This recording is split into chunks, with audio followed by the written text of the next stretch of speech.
sajajacha soda fulanadaan nagasa farfacha kulkullu kulkullu kulkullu jechuudhaan igalateeffatu ergamoonni waaqayyoon uumaan seenaa jecha walfina sajajacha soda fulanadaan nagasa farfacha.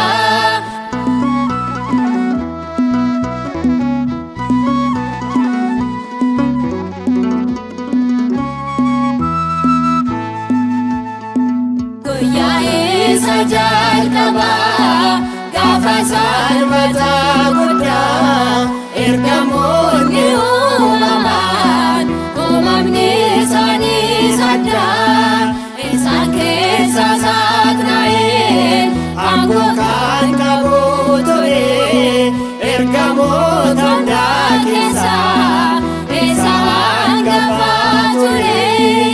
Nuti si kabajna maqaa kees ni faarfanna akkuma ergamoota ulfina kee jaalanna kulkullu kulkullu kulkullu jechuudhaan igalateeffatu ergamoonni waaqayyoon uumaan seenaa jecha walfina sajajacha soda fulanadhaan nagasa farfacha.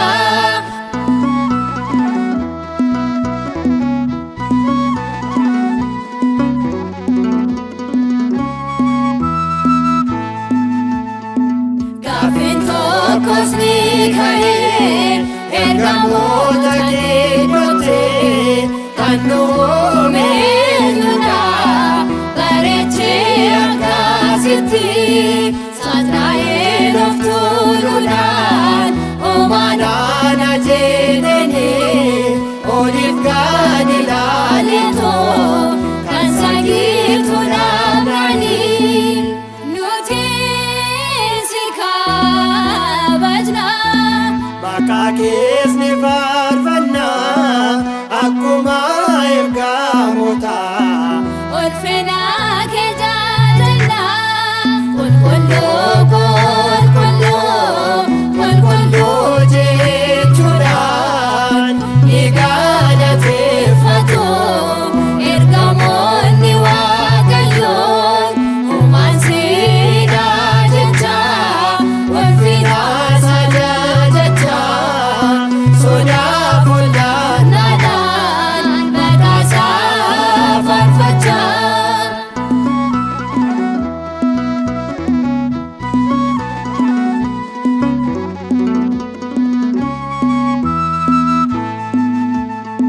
Qulqulluun Gabri'eelis dubbii jireenyaa labsee uumaa keenya ni barra gaafa inni of nuuf ibsee kanaaf hin ariifannu waaqa keenya seengannu ammas bakka jirru jabaannee haa dhaabbannu.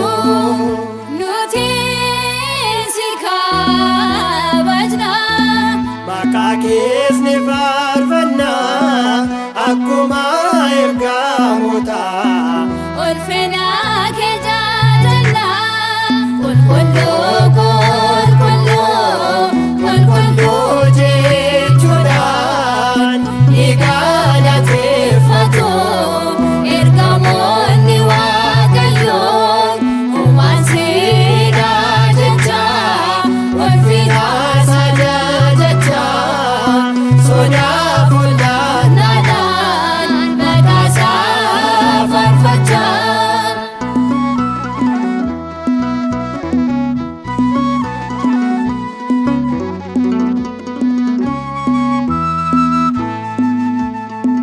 Waaqayyo si faaume dukkanis ni mo'ame akka inni kan uumes ifattiin ni beekame. Ergamoonni isaa manan Waaqas galateeffatan.